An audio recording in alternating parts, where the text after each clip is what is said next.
Hey there, Sandi MacIver here, and I'm super excited to be playing with some of the new products from the Simon Says Blossoms and Butterfly release that goes live today. I'm going to make a card with them, combining stenciling and embossing, and it's going to create this really funky look on the front of this card. This is the new Bouquet of Roses Stencil, and I'm holding it down with Post-it note tape. I'm using Abandoned Coral, Squeeze Lemonade, and Mowed Lawn Distressed Oxide inks, and I'm applying them with my Ranger mini blending tools. And you'll see I go back a couple of times filling it in, just trying to get that ink as dark as possible, because the darker it is, the more the next embossing step is going to show through for me, and the card's going to look spectacular. So here I'm just finishing the flowers, and then I'm going to come back and apply the green for the leaves, and I'm really pushing at the bottom and then moving out so the bottom of the leaf is actually brighter than the top of the leaf.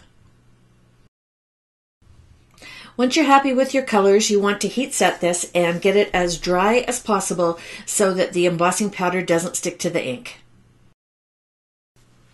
I'm going to use my Ranger anti-static pouch just to go completely over my art piece to make sure everything's dry. And then this is the new Sketchy Lines background stamp. And I'm stamping it up with a Versamark. And then I'm adding my art piece, giving it a good rub to make sure the ink's all over it. I'm going to cover it with the white embossing powder. And I'm shaking off the excess back into my little container. And then I'm going to heat set this. Then you want to heat set the entire thing and check it for dull flaky spots, because that means that you have not heat set that spot yet, and when you rub it, it is going to remove the embossing powder. I'm using my Teflon bone folder and my score buddy to score at 5.5, and then I want to burnish my card really well. And I'm going to use my 1/4 inch score tape to attach this art piece to my card base. So really simple getting that art piece all finished and ready to go. And just peel off the protective backing, and then you're going to center it on your card. And this card finish size is 5.5 square, so you might have to make your own envelope if you don't have any that size. I used the Simon Says stamp Big Thanks dies for my card. This is not part of the release. They're just new that I had. And you'll see that I'm using my flush cutters to cut them apart so that I can emboss them.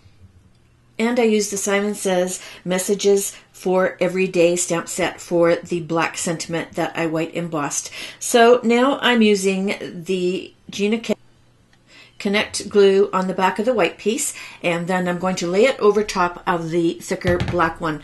I start in the middle and line up the first 2 letters, and then I work my way out one side at a time. I find it easier to get everything lined up that way.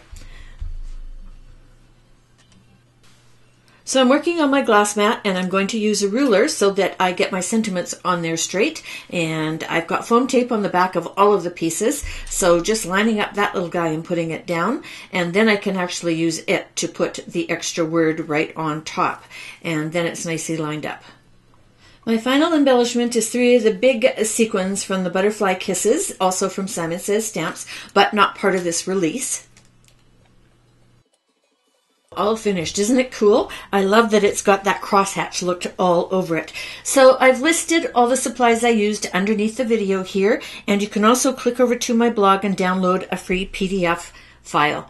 Until next time, toodles!